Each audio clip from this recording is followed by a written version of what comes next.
Vikings players lock arms during the national anthem before a game against the Bears. Their incoming sap even before this NFL season, which has featured team owners linking arms with players as shows of solidarity amid sharply critical comments from President Trump. Some players were noting that the original message of protests during the national anthem had been largely lost. To them, the cause of bringing attention to racial injustice, in particular police brutality against black men, had been overshadowed by a heated national discussion over the merits of taking a knee during the national anthem. To former NFL coach and ESPN analyst Mike Ditka, however, that cause made no sense to begin with. In a pre-game interview before a radio broadcast of Monday night's game between the Chicago Bears and Minnesota Vikings, he said, "There has been no oppression in the last 100 years that I know of." Saying that you have to be colorblind in this country, Ditka told Jim Gray on Westwood One that the opportunity is there for everybody. He added that the place to protest was at a ballot box, and that people should respect the winners of elections. Ditka quickly was condemned, particularly by Joe Namath, for his comments.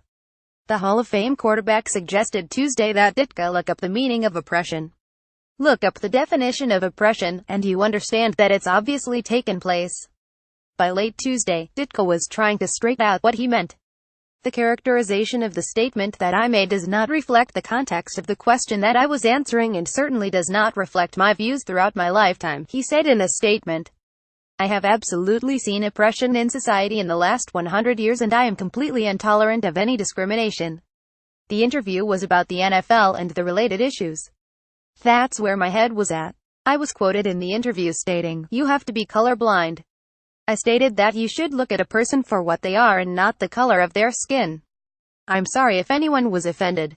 Ditka, 77, and Gray were talking about the team with which he is most associated, the Bears, when Gray asked about Vice President Pence walking out of an NFL game Sunday because of anthem protests, and about the pre-game demonstrations in general. Is this the stage for this? Ditka said. If you want to protest, or whatever you want to protest, you've got a right to do that. But I think you're a professional athlete. You have an obligation to the game. I don't see a lot of respect for the game. I just see respect for their own individual opinions. Respect the game. Play the game. When you want to protest, protest. When the game's over, protest whatever other way you want to. With Dallas Cowboys owner Jerry Jones making news for saying that his players would either stand for the anthem or get benched, Gray asked Ditka if that would be his policy, as well, were he in charge of an NFL team. Yes, Ditka replied, I don't care who you are, or how much money you make, if you don't respect our country, you shouldn't be in this country playing football. Go to another country and play football. If you had to go to somewhere else and try to play this sport, you wouldn't have a job. If you can't respect the flag in this country, then you don't respect what this is all about, so I would say adios.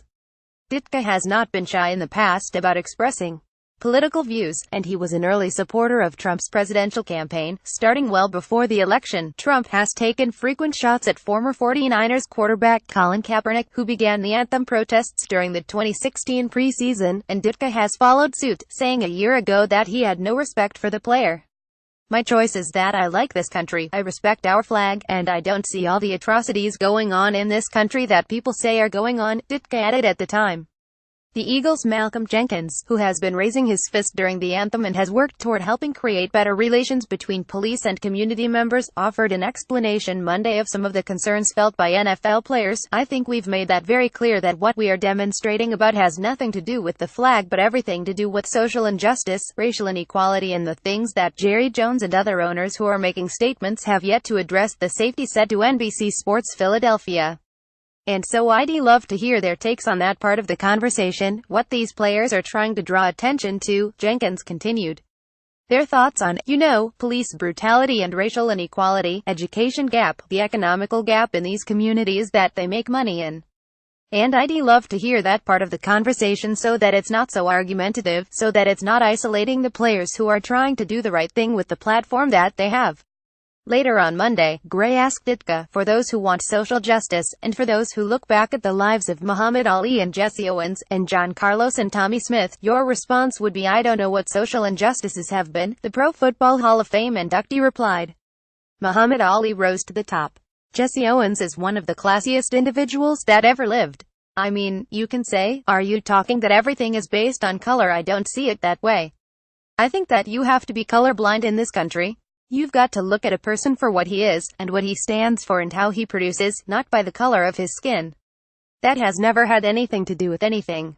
But all of a sudden, it's become a big deal now, about oppression. There has been no oppression in the last 100 years that I know of.